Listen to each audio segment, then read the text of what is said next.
Windows, siapa sih yang nggak tahu Windows? Windows ini kan terkenal ya di kalangan anak-anak, remaja, orang dewasa. Tapi untuk saat ini lebih ke remaja nggak sih? Untuk kalangan orang dewasa yang sudah bekerja tuh masih banyak banget perdebatan antara Windows dengan macOS. Ada yang bilang, oh Windows tuh bagus banget buat kerja karena dia tuh bisa multitasking, bisa buka semua software, apalagi mereka bisa buka secara bersamaan.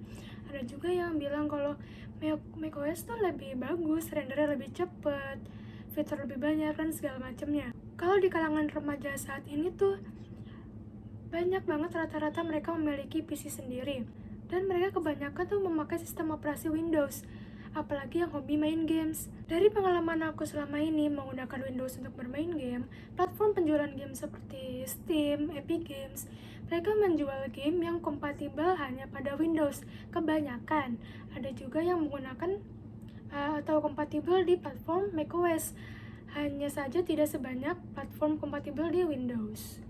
Versi Windows yang aku gunakan di komputer ini adalah masih versi Windows 10 karena aku menggunakan prosesor Ryzen dan dirumorkan masih banyak banget masalah Windows 11 sama Ryzen, makanya aku nggak berani upgrade. Cuma aku sudah pernah upgrade laptop aku yang prosesornya Intel ke Windows 11, itu sih aman-aman aja ya. Tapi kalau misalkan masih banyak rumor tentang kesalahan dan bug Windows 11 tuh mending jangan upgrade dulu deh, karena kan Windows 10 sekarang pun masih bagus ya, nggak ada kendala, nggak ada masalah apapun. Oke, kita masuk sedikit ke pengetahuan umum tentang Windows.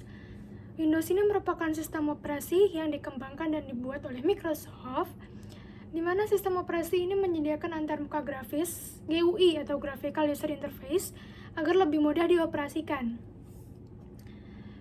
Dan Microsoft ini merilis versi pertama Windows di pertengahan tahun 1980. Banyak versi Windows lainnya yang telah dirilis sejak saat itu, seperti Windows 10 pada tahun 2015, Windows 8 2012, Windows 7 pada 2009, Windows Vista pada 2007, dan Windows XP pada 2001. Windows Graphic Environment 1.0 pertama kali dikenalkan pada 10 November 1983, tetapi baru keluar pasar pada bulan November tahun 1985, yang dibuat untuk memenuhi kebutuhan komputer dengan tampilan bergambar.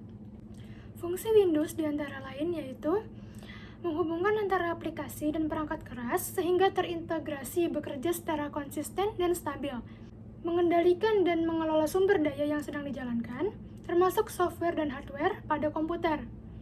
Kemudian mengelola proses yang terdiri dari persiapan, penjadwalan, serta pemantauan program yang sedang dijalankan, dan mengelola data input dan output serta mengendalikannya. Sekarang aku akan membahas tentang SWOT pada Windows. Apa itu SWOT? Strength, Weakness, Opportunities, dan Threat. Strong yang pertama, kelebihannya, kekuatannya, yaitu kompatibel dengan banyak program Office, interface dan penggunaan sistemnya sangat mudah, mendukung beragam hardware komputer, fitur troubleshooting untuk mengatasi berbagai masalah, dukungan software yang optimal dari developer, banyak pilihan software yang tersedia, serta bisa membuka lebih dari 2 file atau program dalam satu waktu yang bersamaan. Weakness, kekurangannya, yaitu menggunakan sumber daya RAM yang cukup besar, sangat rawan terhadap infeksi dan serangan virus berbahaya, harga lisensi original yang lumayan mahal, dan keamanan pada sistem operasi yang sangat mudah diretas dan diperlukan adanya antivirus tambahan.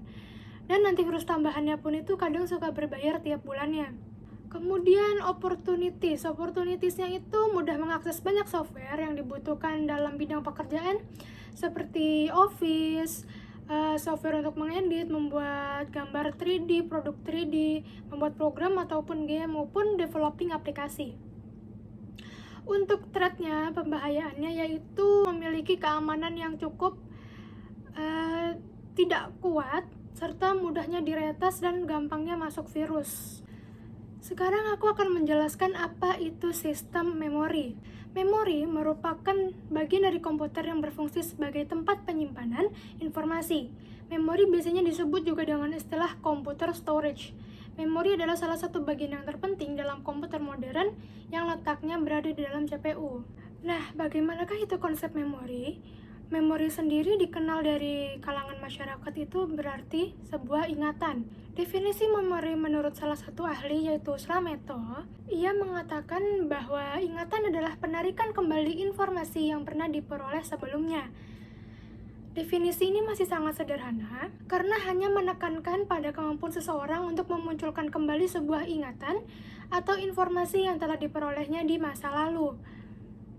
Dengan kata lain, ingatan adalah munculnya kembali peristiwa di masa lalu. 3 ciri yang terkandung di dalam memori, yaitu fungsi, pengalaman atau informasi, dan spesifikasi. Memori melibatkan fungsi dari suatu sistem yang dapat difungsikan, sehingga memerlukan alat atau tempat untuk melaksanakan fungsi untuk merekam. Memori juga melibatkan informasi yang diperoleh melalui suatu aktivitas, sehingga informasi yang didapat akan menjadi suatu pengalaman yang disimpan pada suatu tempat. Menurut ahli lainnya, yaitu Shah, mengatakan bahwa memori yang biasanya kita artikan sebagai ingatan itu sesungguhnya adalah fungsi mental yang menangkap informasi dari stimulus. Dan ia merupakan storage system, yakni sistem penyimpanan informasi dan pengetahuan yang terdapat di dalam otak manusia. Di sini, memori itu merupakan sistem kerja otak manusia untuk menangkap dan menyimpan sebuah informasi atau pengetahuan. Memori dalam pengertian ini juga lebih menekankan pada kemampuan kognitif seseorang. Apa itu kognitif? Kognitif itu merupakan semua aktivitas mental yang membuat seseorang mampu menghubungkan, menilai, dan mempertimbangkan suatu peristiwa sehingga individu tersebut mendapatkan pengetahuan setelahnya.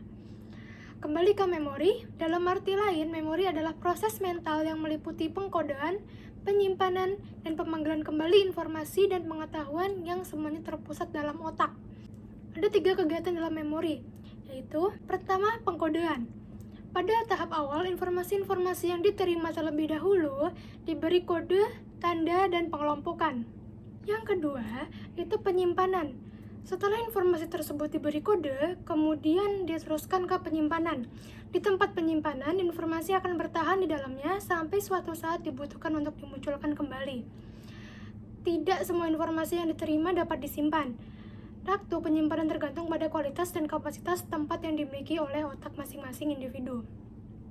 Yang ketiga, terakhir, yaitu pemanggilan kembali.